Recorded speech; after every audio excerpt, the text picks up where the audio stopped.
So hello everyone, आज हम start करेंगे हमारी एक्सरसाइज 12.2। 12.1 के सोल्यूशन हमने करा दिए हैं, आप जाके वीडियो सेक्शन में देख सकते हैं। और इस एक्सरसाइज को सॉल्व करते टाइम पे क्या कॉन्सेप्ट यूज़ हो रहा है हम ये भी समझेंगे, ठीक है। तो आप वीडियो पे एकदम लास्ट तक बने रहिएगा और सारे क्वेश्चन के आंसर आपको मिल जाएंगे। और क्या कॉन्सेप्ट यूज़ हो रहा है, क्या कॉन्सेप्ट नहीं यूज़ हो रहा है, ये भी आपको एकदम बेसिक से आपको क्लियर करेंगे। और कोई भी डाउट रहता है तो आप कमेंट सेक्शन में पूछ सकते हैं। वैसे तो कोशिश रहेगी कि आपको कोई भी डाउट ना रहे। तो चलिए शुरू करते हैं। तो कॉन्सेप्ट क्या यूज़ हो रहा है पहले हम लोग ये समझेंगे। देखो आपके बुक में पेज नंबर 440 पे एक टेबल बनी हुई है। पहले तो देखो इसमें हमें सॉल्व क्या करना है, ये देखना। हमारे पास यहाँ पे क्या होंगी, दो इक्वेशन होंगी। एक होगी a1x plus b1y plus c equal 0। एक ये लीनियर इक्वेशन हो गई और एक दूसरी लीनियर इक्वेशन होगी a2x plus b2y plus c2 equal 0। अब इन दोनों इक्वेशंस को हमें क्या करना है, सॉल्व करना है। और सॉल्व करके x और y की वैल्यू हमें बताने की कितनी पॉसिबल वैल्यू हो सकती है, ठीक है। इन दोनों लीनियर इक्वेशन को सॉल्व करके x और y की कितनी पॉसिबल वैल्यू आ सकती हैं, ये हमें पता करना है, ठीक है। ये पता कैसे करेगा, तो इसके दो मेथड है। या तो हम ऐसे सॉल्व करें, है ना, तो वो हम पढ़ेंगे 12.3 में। एक मेथड है ग्राफिकल मेथड, ठीक है। ग्राफ में रिप्रेजेंट करेंगे, ग्राफिकल रिप्रेजेंटेशन। इससे कैसे पता करेंगे, कल हमने सीखा था 12.1 में कि इस इक्वेशन का हम एक ग्राफ ड्रॉ कर सकते हैं, जो कि क्या होगा, स्ट्रेट लाइन। वो कैसी भी स्ट्रेट लाइन हो सकती है, ऐसे भी हो सकती है, इस तरह से भी हो सकती है, कैसे भी हो सकती है। इसका भी एक स्ट्रेट लाइन आएगा। अब ये दोनों स्ट्रेट लाइन क्या होंगी, हम एक ही ग्राफ पेपर पे ड्रॉ करेंगे। जैसे ये हमारा कोऑर्डिनेट सिस्टम है, ठीक है। तो यहाँ पे हमने मान लो ये दो ग्राफ पेपर, दो हमने लाइन ड्रॉ की इसके दो ग्राफ हमने ड्रॉ किए हैं। तो अभी ये दोनों लाइन कैसी हैं, इंटरसेक्ट करेंगी, या तो एक दूसरे के पैरेलल जाएंगी, या तो फिर एक दूसरे के ऊपर ही होंगे, ये कोइंसाइड करेंगे। तो इन तीनों केस में क्या पॉसिबल वैल्यू हो सकती है एक्स और वाई की, हमें ये चेक करना है। तो यहाँ पे पहला केस जो है, केस 1, कि अगर हमें इन दोनों के सोल्यूशन, इन दोनों का ग्राफ ड्रॉ करते हैं, ठीक है। और ग्राफ ड्रॉ करने पे जो लाइन आती है हमारी, वो इंटरसेक्टिंग है, ठीक है। लाइन्स कैसी हैं, इंटरसेक्टिंग। तो जब भी लाइन इंटरसेक्टिंग होंगी तो कुछ इस तरह से होंगी। सपोज ये इक्वेशन 1 का हमारा ग्राफ है और ये इक्वेशन 2 का, ठीक है। तो ये दोनों लाइन क्या कर रही है, इंटरसेक्ट कर रही है किसी पॉइंट पे। तो इस केस में क्या होता है, इसका होता है यूनिक सोल्यूशन, ठीक है। अगर हमारी लाइन इंटरसेक्ट कर रही है, ग्राफ पे लाइन हमारी इंटरसेक्ट कर रही है, तो फिर इसका होता है यूनिक सोल्यूशन, ठीक है। केस 2 क्या है, केस टू है कि लाइन्स जो है हमारी वो कोइंसाइड कर जाती है। कोइंसाइड कैसे, फर्स्ट लाइन हमारी ऐसे आई थी और सेकंड लाइन भी इसके ऊपर से ही पास हो रही है। तो इस केस में लाइन जो होती है, इसके पास जो सोल्यूशन होंगे वो इन्फिनाइटली मैनी सोल्यूशंस होंगे, इन्फिनाइटली मैनी सोल्यूशंस, ठीक है। और थर्ड केस क्या है, थर्ड केस है कि लाइन हमारी एक दूसरे के पैरेलल है। एक लाइन ऐसे जा रही है और एक लाइन ऐसे जा रही है, दोनों क्या है, लाइन एक दूसरे के पैरेलल। तो जब भी लाइन पैरेलल होंगी, केस 3 की लाइन्स हमारी क्या है, पैरेलल। तो जब भी पैरेलल लाइन होंगी तो यहाँ पे होगा नो सोल्यूशन, ठीक है। कैसे सोल्यूशन होगा, नो सोल्यूशन। तो ये तीन केस है हमारे पास। पहला इंटरसेक्टिंग, तो यूनिक सोल्यूशन होगा। कोइंसाइड करेंगी लाइंस, तो इन्फिनाइटली मैनी सोल्यूशंस होंगे। और लाइंस अगर पैरेलल होंगी तो नो सोल्यूशन होगा, ठीक है। एक तो हो गया ये ग्राफिकल मेथड। दूसरा मेथड क्या होता है, दूसरे मेथड में हम लोग सीखेंगे। तो ये था हमारा मेथड 1, ठीक है। सेकेंड मेथड क्या है, मेथड 2। ये चेक करने के लिए कि इस इन दोनों पेयर ऑफ लीनियर इक्वेशन के कितने पॉसिबल सोल्यूशन हो सकते हैं, ठीक है। तो ये हम कैसे, इसको चेक करने के लिए सपोज हमारे पास इक्वेशन क्या है, a1x plus b1y plus c1 equal 0। ये फर्स्ट इक्वेशन है हमारे पास। और सेकंड इक्वेशन है a2x plus b2y plus c2 equal 0। Okay, ये a1x plus b1y plus c1 equal 0, a2x plus b2y plus c2 equal 0। तो सेकंड केस क्या है, पहला केस होता है कि देखो x का कोफिशिएंट क्या है यहाँ पे a1, y का कोफिशिएंट है b1 और कांस्टेंट टर्म है c1। सेम यहाँ पे x का कोफिशिएंट है a2, y का कोफिशिएंट है b2 और c2 है यहाँ पे। तो ये क्या हो जाएगा, जब भी a1 upon a2 does not equal होगा b1 अपॉन b2 के, मीन्स हमने फर्स्ट इक्वेशन से a1 और सेकंड इक्वेशन से a2 लिया, ठीक है। a1 अपॉन a2 और b1 अपॉन b2 हमने फाइंड किया और ये दोनों वैल्यू क्या है, नॉट इक्वल। तो इस केस में होता है यूनिक सोल्यूशन, ठीक है। इसके लिए तो हमें ग्राफ ड्रॉ करना पड़ेगा, ग्राफ बनाएंगे तभी हमें पता चलेगा। लेकिन हम ये बिना ग्राफ ड्रॉ किए भी पता लगा सकते हैं कि यूनिक सोल्यूशन होगा या फिर इन्फिनाइटली मैनी सोल्यूशन या फिर नो सोल्यूशन। तो यूनिक सोल्यूशन का केस क्या है, यूनिक सोल्यूशन का केस है कि a1 अपॉन a2 और b1 अपॉन b2 हम फाइंड करेंगे और ये दोनों फाइंड करने पे जब नॉट इक्वल आ जाएगा तो ये क्या हो जाएगा, यूनिक सोल्यूशन। सेकंड केस क्या है, सेकंड केस है a1 अपॉन a2 फाइंड किया हमने, b1 अपॉन b2 फाइंड किया, साथ में c1 अपॉन c2 भी फाइंड किया। ये तीनों आपस में क्या आ गए, इक्वल। तो इस केस में होते हैं infinitely many solution, infinitely many solutions, ठीक है। जब भी लाइन्स हमारी, ये हमारा जो रेशियो है इक्वल आ जाएगा तो इन्फिनाइटली मैनी सोल्यूशन हो जाएगा। और थर्ड केस आता है a1 अपॉन a2 फाइंड किया हमने, b1 अपॉन b2 फाइंड किया और c1 अपॉन c2 फाइंड किया। a1 अपॉन a2 तो इक्वल है but b1 upon b2 c1 upon c2 के इक्वल नहीं है, तो इस केस में होता है नो सोल्यूशन, ठीक है। इस केस में क्या होता है, नो सोल्यूशन। अब जब भी यूनिक सोल्यूशन होगा। तो यूनिक सोल्यूशन कब होता है, जब लाइन इंटरसेक्टिंग होती है। तो जब भी a1/a2 does not equal b1/b2 है, एक तो यूनिक सोल्यूशन होगा, दूसरा लाइंस कैसी होंगी, हमारी लाइंस जो होंगी वो इंटरसेक्टिंग होंगी, इंटरसेक्टिंग लाइंस, ठीक है। Second case a1/a2 equal b1/b2 equal c1/c2, infinitely many solutions होंगे। और जब भी इन्फिनाइटली मैनी सोल्यूशंस होते हैं तो लाइंस क्या करती हैं, कोइंसाइड। तो यहाँ पे क्या हो जाएगा, साथ ही साथ लाइंस जो होंगी हमारी वो कोइंसाइड करेंगी, कोइंसाइड, ठीक है। लाइंस क्या करेंगी हमारी, कोइंसाइड। थर्ड केस है a1/a2 equal b1/b2 does not equal c1/c2। तो एक तो नो सोल्यूशन है, नो सोल्यूशन कब होता है, जब लाइंस क्या होती है, पैरेलल। तो इस केस में लाइन हमारी क्या होंगी, पैरेलल, ठीक है। तो ये था हमारा बेसिक कॉन्सेप्ट। अब इसी में एक कॉन्सेप्ट आता है कि लाइंस कब हमारी डिपेंडेंट होंगी, कब इंडिपेंडेंट होंगी, कब कंसिस्टेंट होंगी, कब इनकंसिस्टेंट होंगी। तो जब भी कम से कम कंसिस्टेंट का केस क्या होता है, कंसिस्टेंट, इसके लिए क्या कंडीशन चाहिए, अगर हमारे पास पेयर ऑफ लीनियर इक्वेशन का मिनिमम वन सोल्यूशन है, मिनिमम या एटलीस्ट वन सोल्यूशन पॉसिबल है, एटलीस्ट मिनिमम या एटलीस्ट वन सोल्यूशन है, तो मीन्स लाइंस हमारी क्या होंगी, consistent. Pair of linear equation क्या होंगी, कंसिस्टेंट, ठीक है। अगर हमारी एटलीस्ट वन सोल्यूशन आ रहा है तो पेयर ऑफ लीनियर इक्वेशन क्या होंगी, कंसिस्टेंट। तो एटलीस्ट वन सोल्यूशन कहाँ पे आ सकता है, या तो फर्स्ट केस में आएगा या तो सेकंड केस में आएगा, क्योंकि थर्ड केस में तो नो सोल्यूशन है। तो फर्स्ट और सेकंड केस जो होता है ये किसका केस होता है, कंसिस्टेंट का, ठीक है। ये जो फर्स्ट और सेकंड केस है ये केस है हमारा कंसिस्टेंट का। और थर्ड केस क्या है, इनकंसिस्टेंट का, क्योंकि यहाँ पे नो सोल्यूशन है, तो यहाँ पे पेयर ऑफ लीनियर इक्वेशन क्या होंगे, इनकंसिस्टेंट, ठीक है। अब इसी में आता है डिपेंडेंट और इंडिपेंडेंट। तो ये जो केस है हमारा फर्स्ट वाला, ये होता है डिपेंडेंट, कंसिस्टेंट और डिपेंडेंट। जो फर्स्ट केस होता है हमारा वो होता है कंसिस्टेंट और इंडिपेंडेंट, इंडिपेंडेंट। और साथ में जो सेकंड केस होता है वो कंसिस्टेंट तो है ही, कंसिस्टेंट के होने के साथ साथ क्या है, ये इंडिपेंडेंट, डिपेंडेंट है ये, ठीक है। ये डिपेंडेंट है, ये है इंडिपेंडेंट और consistent first case. Second case क्या है, कंसिस्टेंट है और इंडिपेंडेंट है। और इसमें सिर्फ हमें क्या याद रखना है कि ये इनकंसिस्टेंट का केस है, ठीक है। तो ये था हमारा बेसिक जो इसमें यूज़ होगा 12.2 एक्सरसाइज में। इसके बाद हम आते हैं क्वेश्चंस पे जो कि आपको कवर करने हैं। तो आते हैं एक्सरसाइज 12.1 पे। तो यहाँ पे हमारा फर्स्ट क्वेश्चन है, very short answer question 1 to 5। Find the number of solution of the following pair of linear equation. हमें इस पेयर ऑफ लीनियर इक्वेशन के नंबर ऑफ सोल्यूशन कितने पॉसिबल हैं वो फाइंड करने हैं। तो वो हम कैसे फाइंड करेंगे, इस केस का यूज़ करके। ये जो भी हमने आपको एक्सप्लेन किया था, ये first case a1/a2 does not equal b1/b2, इसका यूज़ करके हम फाइंड करेंगे कि इसकी कितने पॉसिबल सोल्यूशन है। तो यहाँ पर हम क्या करेंगे, ये क्वेश्चन है हमारा, ये किस फॉर्म में है, a1x plus b1y plus c1 equal 0। और ये क्या है, a2x plus b2y plus c2 equal 0। देखो यहाँ पे इक्वल में 16 है, तो पहले इसको जनरल टर्म में करेंगे। तो फर्स्ट इक्वेशन है हमारी x plus 2y minus 8 equal 0। और सेकंड क्या हो जाएगी, 2x प्लस 4y प्लस 16 इधर आएगा तो माइनस 16 इक्वल 0। तो यहाँ पे a1 की वैल्यू क्या आ जाएगी, ये फर्स्ट इक्वेशन, ये second equation. From equation 1 a1 equal 1, b1 equal 2 है ना, और c1 इक्वल क्या है, -8। फ्रॉम इक्वेशन 2 a1 की वैल्यू क्या है 2, b2 की वैल्यू क्या है 4 और c2 की वैल्यू क्या है -16। अब क्या फाइंड करेंगे हम, a1/a2 इक्वल, ठीक है। तो a1/a2 क्या है 1/2, ये और ज़्यादा सॉल्व नहीं होगा, कॉमा b1/b2 फाइंड करेंगे b1/b2। तो b1/b2 क्या है 2/4, 2 वन जा और 2 टू जा, तो ये भी क्या आ गया 1/2, ये दोनों इक्वल है। अब हम फाइंड करेंगे c1/c2। तो c1 की वैल्यू क्या है -8 और c2 की वैल्यू क्या है -16। माइनस से माइनस कैंसिल, 8 वन जा और 8 टू जा, तो इसकी भी वैल्यू क्या आ गई 1/2।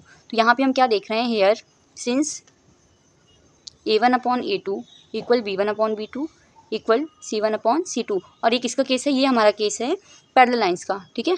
ये हमारा जो केस है वो है इन्फिनाइटली मैनी सोल्यूशंस का, ठीक है। तो यहाँ पे since a1/a2 equal b1/b2 equal c1/c2 है, so given pair of linear equation, given pair of linear equation have infinitely many solutions, infinitely many solutions, ठीक है। तो जब भी हमारा ये केस आएगा कि तीनों रेशियो हमारे इक्वल हैं, तो ये किसका केस होता है, इन्फिनाइटली मैनी सॉल्यूशंस का।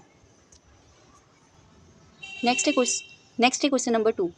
Is it true to say that pair of equation this has a unique solution. क्या ये कहना सही होगा कि इस पेयर ऑफ लीनियर इक्वेशन के यूनिक सोल्यूशन है। तो इसके लिए हमें चेक करना पड़ेगा यूनिक सोल्यूशन का केस क्या होता है, a1/a2 does not equal b1/b2। तो क्वेश्चन नंबर 2 करते हैं। तो ये हमारा क्वेश्चन नंबर 2, इसमें हमें क्या चेक करना है कि क्या इसमें यूनिक सोल्यूशन है या नहीं। तो यहाँ पे भी हम ये जनरल फॉर्म में लिखा ही हुआ है, तो ये हमारी इक्वेशन 1 हो जाएगी, इक्वेशन 1, और ये है equation 2। From equation 1 a1 equal क्या हो जाएगा -1, a2 इक्वल हो जाएगा सॉरी B1 इक्वल हो जाएगा 2 और C1 इक्वल क्या हो जाएगा +2। यहाँ से फ्रॉम इक्वेशन 2 से A2 की वैल्यू क्या हो जाएगी 1/2, B2 की वैल्यू क्या हो जाएगी -1/4, हमेशा साइन के साथ आपको लेना है, और C2 की वैल्यू क्या आ जाएगी -1। ठीक है, तो अब हम क्या फाइंड करेंगे A1/A2। तो A1 की वैल्यू क्या है -1, A2 की वैल्यू क्या है 1/2। तो अब ये अपॉन में जब 2 होता है तो ये ऊपर मल्टीप्लाई हो जाता है, तो -1/1 और ये 2 ऊपर आ जाएगा, तो आंसर आ जाएगा -2। ठीक है, सेम हम फाइंड करेंगे B1/B2।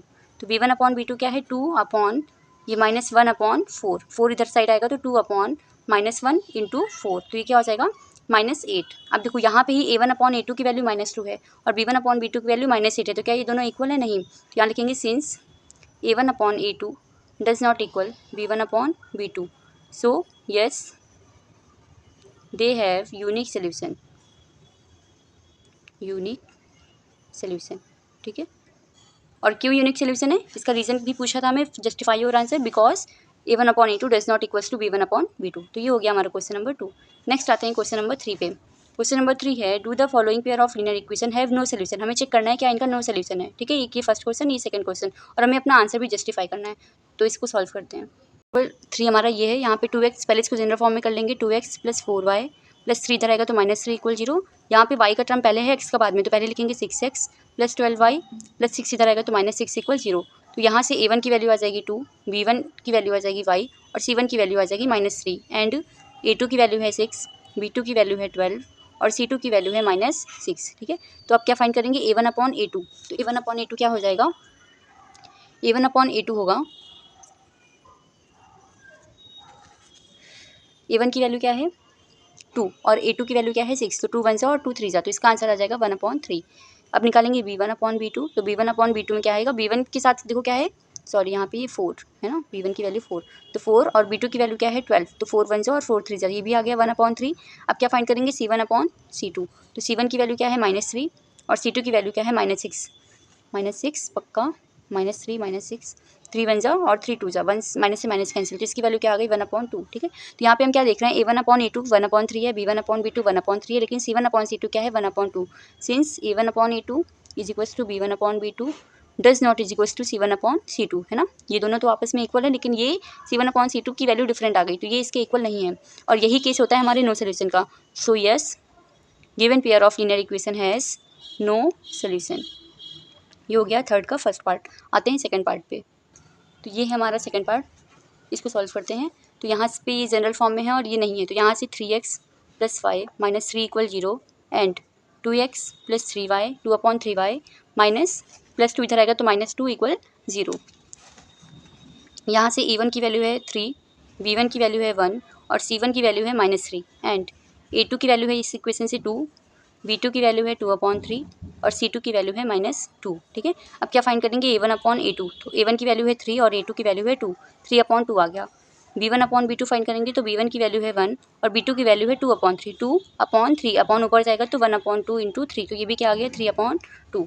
C1/C2 फाइंड करेंगे तो C1 की वैल्यू है -3 और C2 की वैल्यू है -2, माइनस से माइनस कैंसिल, इसका आंसर आ गया 3/2। तो ये वाली वैल्यू और ये वाली वैल्यू सेम है, लेकिन ये डिफरेंट है, तो सिंस यहाँ पे A1/A2 is equals to B1/B2 does not is equals to C1/C2, so yes it has unique solution, it has no solution. ठीक है, हमें चेक करना था नो सोल्यूशन है या नहीं, तो यस। आते हैं नेक्स्ट पार्ट पे। सॉरी 1 मिनट यहाँ पे ध्यान देना, ये 3/2, ये 3/2 और ये भी हमारा क्या है 3/2, तीनों ही इक्वल है ना, तो यहाँ पे भी क्या हो जाएगा इक्वल साइन।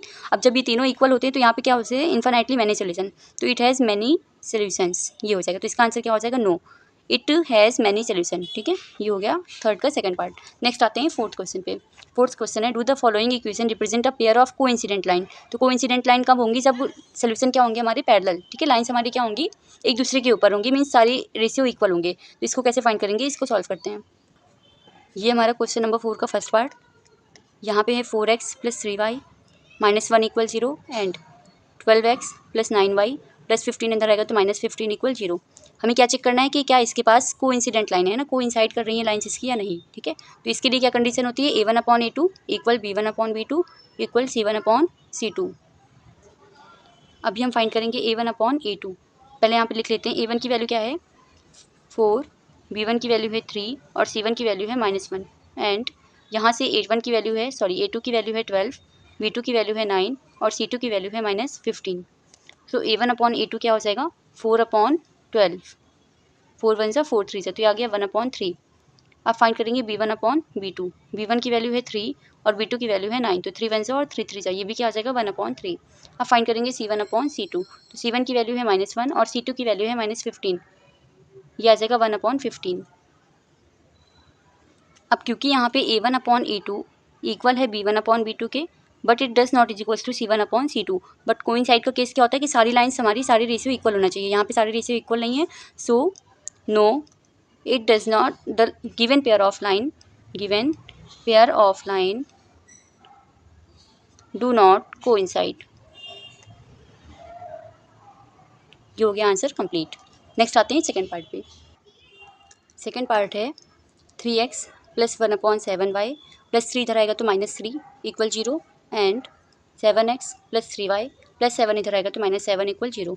तो A1 की वैल्यू है 3, B1 की वैल्यू है 1/7 और C1 की वैल्यू है -3। सेम यहाँ पे A2 की वैल्यू है 7, B2 की वैल्यू है 3 और C2 की वैल्यू है -7। अब क्या फाइंड करेंगे A1 अपॉन A2। तो A1 की वैल्यू 3 और A2 की वैल्यू 7, 3/7। नेक्स्ट है B1 अपॉन B2। तो B1 की वैल्यू 1/7 और B2 की वैल्यू क्या है 3, तो ये 3 यहीं पे मल्टीप्लाई हो जाएगा, तो आ जाएगा 1/21।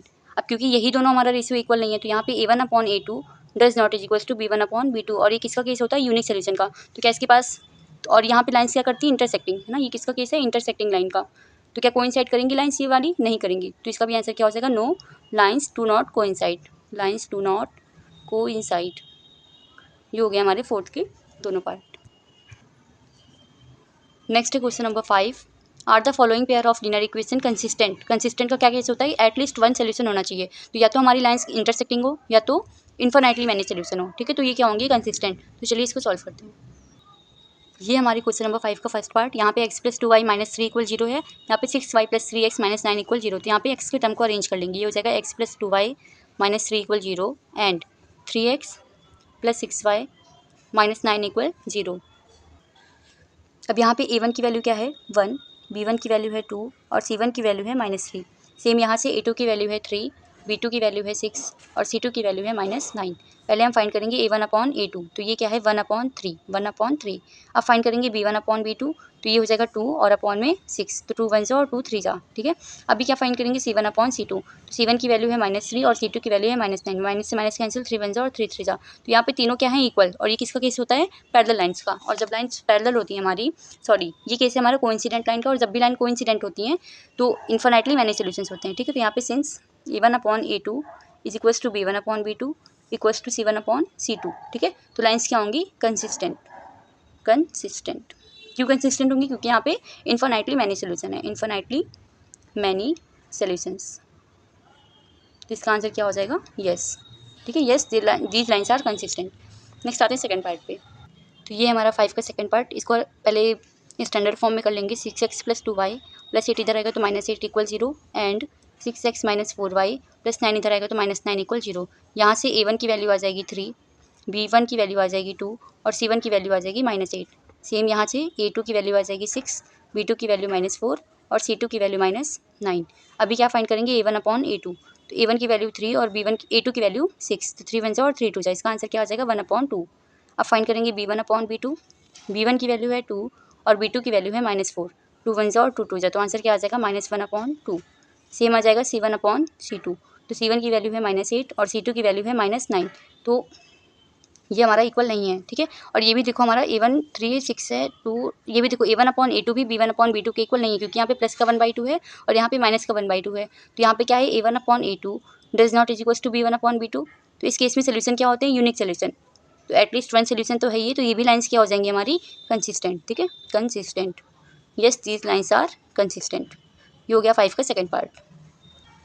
सो ये है क्वेश्चन नंबर 5 का थर्ड पार्ट, जहाँ पे ये 3/5x minus y minus 1/2 equal 0 and 1/5x minus 3y minus 1/6 equal 0।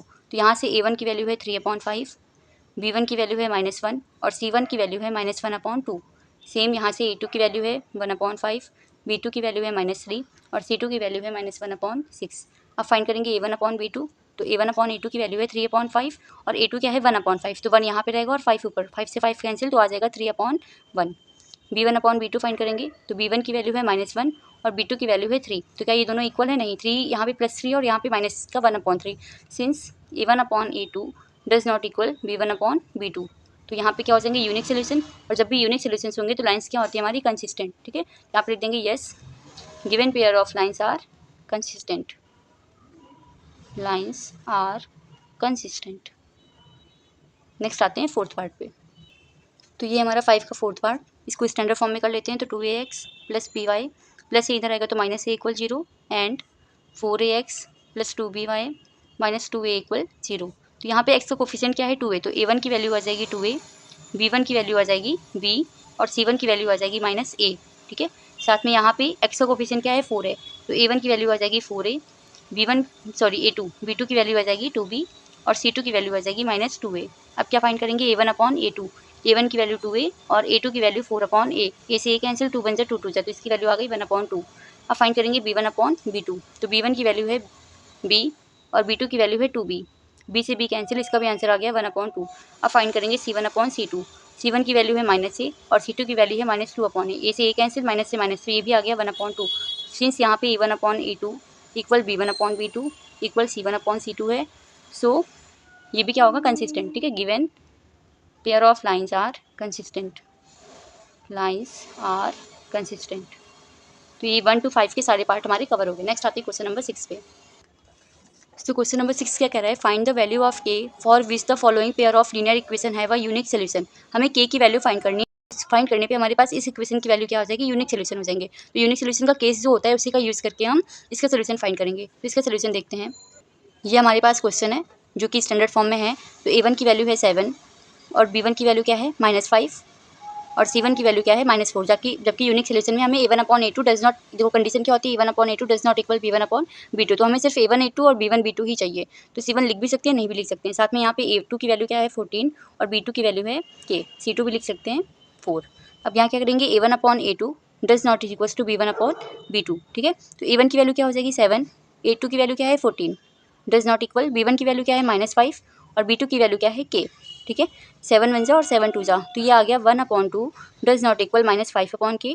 Cross multiply करेंगे तो k को 1 से करेंगे तो k डज नॉट इक्वल 5 2 जा 10, तो k की वैल्यू -10 नहीं होनी चाहिए, बाकी इसके अलावा कोई भी वैल्यू आ सकती है। ठीक है, तो इसका आंसर क्या हो जाएगा?